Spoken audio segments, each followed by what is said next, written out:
Split testing is the process of posting multiple variations of an already viral video to see which performs the best, right? We're going to be essentially be scientists for a little bit and really try to dissect the winning formula or the winning variable of that viral video, right? So we can go ahead and recreate the same video and change different components of it to continue to go viral. And so something that we can simply do is maybe just change the hook, right? Change the captions, change the sounds, or the initial background that you decided to use in that video, right? To find out what drives the most amount of views, engagement, and sales, and then really just double down on that winner, right? You guys hear me say that word a lot, double down on what's working, right? This is really what it pertains to, right? And so if we were to break it down into a very simple and kid-friendly version, let's say we have our viral video here. This video got us 1 million+ views and we got some traction, right? But in this viral video, we have different clips that we use, different captions, hooks, backgrounds, and audios, right? This is the first version of our viral video. But let's say we were trying to split test, right?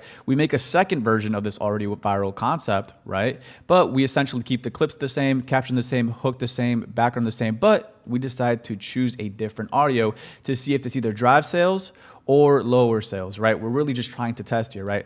Again, you could go ahead and make another version of this as well, where you're keeping the same amount of clips, same amount of captions.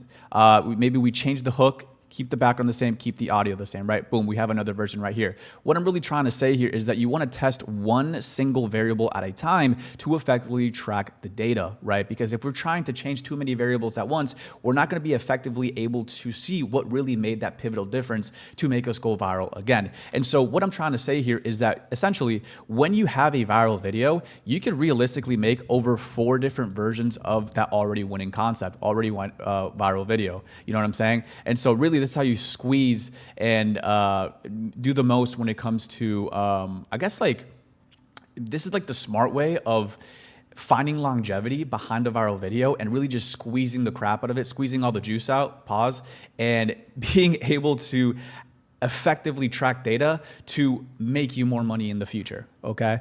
So hopefully you guys get my point here with this very kid-friendly kind of thing. But why does it actually matter, right? So like I mentioned, efficiency, right? So instead of posting random videos, you test with intention and quickly see what works, right? This is the whole point of this, is to be efficient. Apart from that, we're gonna be saving tons of time, right? So you stop wasting effort on content that doesn't perform and focus only on proven winners, right? We don't wanna be wasting any time here, especially Q4. Data-driven growth, right? Every video teaches you what the algorithm and audience responds to, right? This is really when we're trying to dissect the data. Like I said, we're little scientists here, and we're really just trying to find what data in our winning kind of concept, winning video, is going to drive the most growth in the future. Scalability, right? This is how you really scale your stores up, because once you find a winning style, you can just go ahead and replicate that and multiply the results, right? And I'm going to be literally showing you a live example in a little bit, so stay tuned for that.